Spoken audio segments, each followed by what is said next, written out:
3월부터 전국 2,741개 초등학교에서 늘봄학교 프로그램이 운영되고 있습니다. 아직은 일부 학교에 해당이 되는데 늘봄학교는 이제 초등학생에게 매일 2시간 안팎의 교육 돌봄 프로그램을 무상으로 제공하는 제도입니다. 이게 잘 운영되고 있는지 학교에 계시는 선생님께 직접 들어보겠습니다. 예, 부산교사노조의 박은지 정책1실장님 전화로 연결돼 있습니다. 안녕하십니까? 안녕하십니까? 네, 안녕하세요. 네, 반갑습니다. 자, 3월 신학기와 함께 이제 2,741개 초등학교에서 1학년을 대상으로 늘봄학교가 시작이 됐는데 어떻습니까? 그동안 운영이 좀 잘 되고 있다고 생각되는지요? 늘봄학교가 운영은 되고 있습니다. 그러나 보완해야 하는 점들이 이제 있다는 목소리가 들려오고요. 예. 학부모님들은 많이 혼란스러워하시고 학교는 그 혼란을 해결하기 위해 좀 분주하게 일을 하고 있는 것으로 파악이 되었어요. 네. 부산의 경우 100% 운영한다고 발표한 것은 기존의 돌봄 교실을 포함한 결과고요. 예. 네, 노조가 자체적으로 설문한 결과 교육청에서 발표한 새로운 프로그램은 이제 예상과 달리 수요가 없어서 운영하지 않는 학교도 있는 상황입니다. 예. 근데 이제 상당수 학교가 지금 늘봄학교 강사 채용 단계부터 애를 먹고 있다 하던데 어떻습니까? 네, 강사를 채용하는 것에 있어서 이제 채용 공고를 냈을 때 모든 분들이 지원을 하시는 건 아니잖아요. 네. 그래서 이제 학교의 위치나 여건에 따라서 사실 조금 힘든 경우가 있었습니다. 네. 그러면 이 인력을 구하지 못하면 운영은 어떻게 해야 되나요? 네, 이게 이제 늘봄학교 강사는 실제로 이제 늘봄학교 프로그램을 운영하시는 분이고, 예. 늘봄학교 업무를 진행하시는 이제 늘봄 전담 교사, 기간제 교사, 그리고 늘봄 실무사들이 있는데요. 예. 이제 채용을 못한 곳에서는 이제 교육청에서 실무사를 지원하기도 했었습니다. 근데 아직 늘봄학교의 질을 이야기하기에는 시행 초기라서 조금 판단하기가 어려운 상황입니다. 그러니까 그렇죠. 운동이나 음악 이런 강사는 채용할 수 있는데 지금 늘봄학교 자체를 이끌어갈 전담 교사는 좀 구하기가 힘들단 말씀이시잖아요. 그게 이제 양쪽 다예요. 아, 둘 다.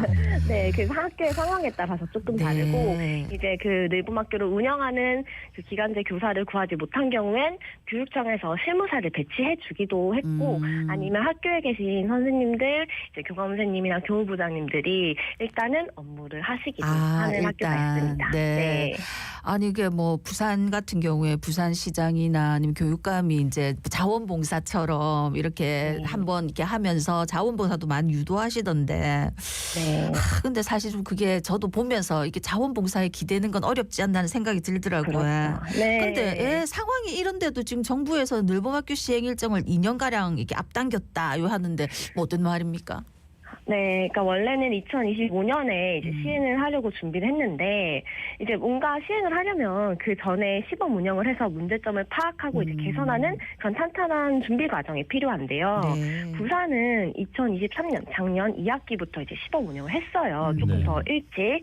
근데 이제 나타났던 문제점들이 여전히 해결되지 않은 채로 24년 1학기에 모범적으로 전면 시행을 한 상황이에요. 예. 그래서 좀 문제점 같은 것들을 이제 3월부터 시작을 했으니까 일주일가량 지났거든요. 네. 정말 제대로 파악을 해서 내년이나 또는 2학기부터 시작할 때는 좀 세부적으로 정비해야 하지 않을까 저희는 생각을 하고 있습니다. 네. 네. 그러니까 확실히 준비 기간은 좀 짧은 게 맞고요. 그리고 네. 또 어떤 문제점이 있다고 보십니까? 일단 늘봄학교에 대한 개념이 사실 여러 번 바뀌었어요. 예. 처음에는 이제 맞벌이 부부들을 위해서 아침 돌봄, 이제 저녁 돌봄에 대한 이야기들이 좀 줄을 이루었었는데 네. 이제 점차 기존의 학교에 있던 방과후 학교 그리고 돌봄 교실을 합한 개념으로 이제 바뀌면서 조금 학교랑 학부모 모두에게 혼란을 주었어요. 그래서 이제 학부모님들은 문의를 당연히 이제 학교에 하실 수밖에 없잖아요. 네. 그러니까 이제 학교는 그것을 답변해주고 혼란을 줄이는데 이제 이거 명확하지 않다 보니까 조금 시간이 많이 소요되고 또 그 담임 선생님들한테 이제 문의를 하실 수밖에 없어서 담임 선생님들도 이제 그 업무 이후에 민원들이 너무 많아진 거예요. 그런 단순 민원들을 이제 또 해결하기에 어렵고 그래서 저희가 생각했을 때 혼란은 교육청이 키우고 있고 정작 개별 학교와 학부모들이 힘들어하고 있는 실정이다라고 생각을 합니다. 그러니까 뭐 8시까지인가 이렇게 뭐 돌봄을 오후 8시까지인가 이렇게 돌봄을 하겠다 해서 직장 다니는 엄마들이 아 요거 좀 이용하면 좋겠다 했는데 실제로는 지금 그렇게 운영되는 게 좀 어려움이 많다. 그지? 이게 저희가 자체적으로 설문을 했을 때 아침이랑 저녁 돌봄을 이제 운영하는 학교는 설문 결과의 10%에 불과했어요. 그러니까 이게 실제로는 그렇게 많은 수요가 아닌 거예요. 네. 그리고 참여하는 학생 수도 적었어요.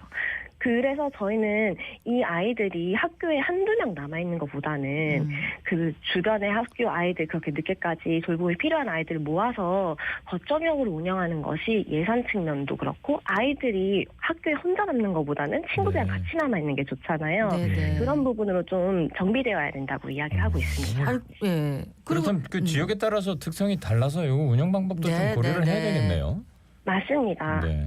네. 아니 그러고 보니까 또 이 늘봄학교를 신청 안 한 학생들이 또 이렇게 학교 시설을 이용하는데 소외를 당할 수도 있다. 뭐 이런 얘기도 있던데 그게 무슨 말입니까?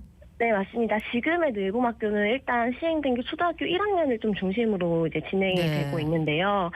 이게 이제 학교에 사실은 진짜로 교실이 부족해요. 그래서 기존의 방과후 학교 그 수업을 운영할 때에도 이제 일반 교실들을 사용하고 그랬는데 이 늘봄실이 추가로 필요하다 보니까 이제 체육실을 없애서 이제 한다거나 그러면 이제 고학년 학생들이 1학년 학생들은 학교한 시간이겠지만 고학년 학생들은 수업 시간이에요. 네. 그 아이들의 이제 체육할 때 교실 사용에 제약이 생기고 이제 도서관을 이제 반으로 쪼개서 늘봄실을 만든 경우가 있고 아예 도서관을 이용하는 경우가 있는데 이런 경우에 이제 아이들이 사실은 오후에 학교 도서관을 자유롭게 였었는데 네. 그런 부분들이 제한이 많이 되었습니다. 아이고.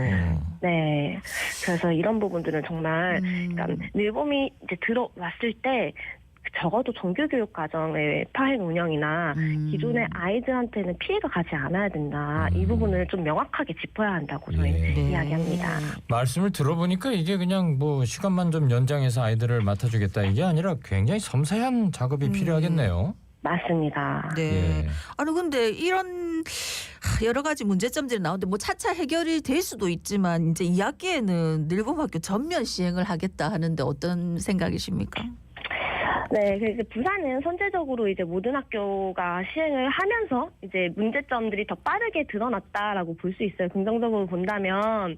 그래서 이제 전면 시행을 할 때에는 지금 나타난 문제점들을 좀 현장에 직접 들어가고 이 정책을 밀어붙이는 것보다는 문제를 수정해서 정교화하고 이제 진짜 학생들을 위한 방향으로 나아가야 된다. 아까 말씀했던 것처럼 이제 아침과 저녁 돌봄의 경우는 거점형으로 운영하는 방안을 이제는 좀 생각해야 한다고 생각합니다. 네. 그러니까 현재도 보면은 돌봄 교실이 있고 방과후 수업이 있고 거기 늘봄까지 오면 이제 3가지가 되는 거잖아요.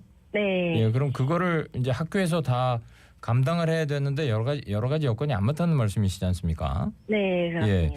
좀 구체적으로 아까 좀 얘기는 하셨습니다만은 거점형으로 네. 그 수업 시간 외에 그런 시간대를 따로 하는 방법이 있고 그 외에 또 어떤 좀 뭐 방법은 없을까요? 그냥 아예 사실 경남 같은 경우는 방과후랑 돌봄 자체도 그 주변의 여러 학교들을 모아서 좀 더 다양한 그 이제 수업 내용 그리고 강사들을 이제 모셔가지고 하더라고요. 그러니까 학교에서 A 학교 수학 수업, B 학교 수학 수업, C 학교 수학 수업보다는 거점을용 만들었을 때 이제 좋으신 강사분 한 분을 모아서 이제 하면은 이제 학교의 일도 줄어들고 아이들은 더 이제 다양한 걸로 이제 크게 만들어지니까 거점형 통합센터는 이제 그렇게 할 수 있는 방안이 있습니다. 그러니까 아침 저녁만 거점으로 하는 것 말고도 이제 방과후랑 돌봄을 그렇게도 운영할 수 있습니다. 아니 이게 이제 그 수업을 그러니까 뭐 신청을 하는데 경쟁률이 치열하더라고요. 주변 엄마들 맞아요. 보니까 네. 주로 공부와 관련된 게 인기 많은 겁니까? 네? 네. 주로 학과 공부 뭐 수학이나 영어 이런 게 인기가 많은 겁니까?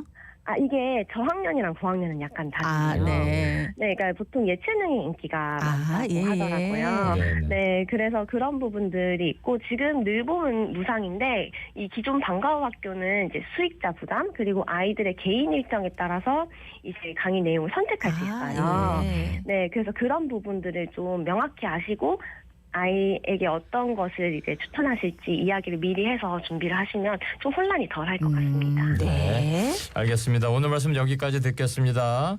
감사합니다. 네, 고맙습니다. 네, 오늘 부산 교사노조의 박은지 정책 1실장이었습니다. 아니 저는 혹시나 또 엄마들이 너무 공부시키는 거에 많이 몰릴까 했는데 예체능이 인기가 높다니까 우리 아이들 그래도 나 이제 수업 끝나고 나서 예체능이라도 해서 진짜 다행이라 생각이 듭니다. 네.